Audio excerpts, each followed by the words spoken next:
Hi, I'm Graeme, Chief Exec of SCMA. Yesterday, the Scottish Government published a really important document which we want to update you about and ensure that all members are aware of. The document took the form of a framework which, in the first instance, explains the decision-making process that will be used in Scotland in coming months to inform how we suppress coronavirus infection. But the document also explains the process that will be used in planning our recovery from where we currently are. Now, we believe that is hugely important at this time and a really important first step to have taken. But what does that actually mean for you, your families, for yourself as childminders and your practice? The first thing to say is the document is refreshing, it's very open, it's very honest, but it's also quite stark. The framework recognises that we are not yet in a position in Scotland to relax complete lockdown. Even when we do start to relax social isolation measures, we will not be in a position immediately to return to normal. There's lots of challenges ahead, and there will not be a quick fix for any of us. But equally, the document recognises that we cannot remain in complete lockdown indefinitely. It recognises that the development of effective treatments and vaccines could be many months away, and that what we need to do as a country and as a society is to adapt our life, to adjust to a new normal for the time being, where we change what we're doing while the virus is here, minimise its impact, and reduce the risk of spreading infection. So what that does mean is it would look to ensure as much as possible that children are educated, that businesses can reopen, and that society can function as much as normal in a way that is safe to do so. Social distancing is expected to continue to be required in some form or other in Scotland for much of this year. So we may have to keep maintaining 2 metre distancing. It may mean that when some premises reopen, the numbers of people in premises at any one time have to be restricted. The process that will be used will be evidence-led and underpinned by the best scientific advice and evidence. But the process will also explore a range of different ways as to how restrictions could be lifted.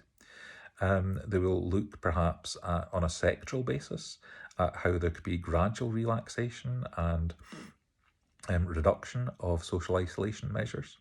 Some of the ideas will be considered and might be discarded, others might be progressed.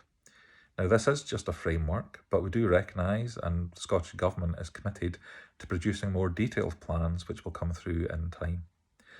The document is also really honest and it acknowledges that we could go through phases where we reduce social isolation measures, recommence more activity, and then if the infection increases again, we could have to go back into lockdown.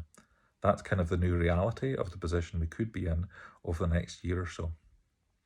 Now, all of this can sound daunting, it can sound scary, it can sound negative. We completely recognise that.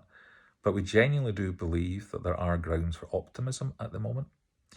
I think one of the things I would want to stress is that it would be completely wrong for any of us, myself included, to speculate on when things will change, when social isolation measures will reduce and be relaxed.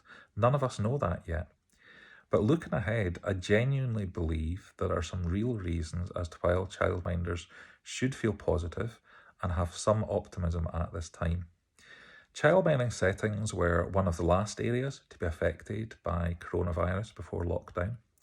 They were allowed to stay open on the basis of public health advice, as the risk of transmission of infection is lower due to the small numbers in our settings. So when most schools and nurseries had to close, all childminding settings were initially able to stay open. Even now that we're in lockdown, official guidance has allowed childminding settings to remain open if you're supporting key workers' families or vulnerable children, provided that you restrict your support to no more than 2 families excluding your own at any one time. And this has meant that those childminding settings that are open are playing a really important role in supporting a national response to coronavirus at this time. But also really importantly, please don't lose sight of the fact that childcare is hugely important to parents and carers. It enables them to work. And it would be our hope and expectation that childcare should have a vital role in supporting national recovery from coronavirus, as when people are gradually allowed to return to work, in whatever shape or form that might be, childcare may be required. Now, to manage expectations and to be absolutely clear, none of us know when things are going to change, when isolation measures will be relaxed. It could be quite a time before life returns to normal, but the publication of this framework does present some positivity and grounds for optimism for all of us at this time. Stay well.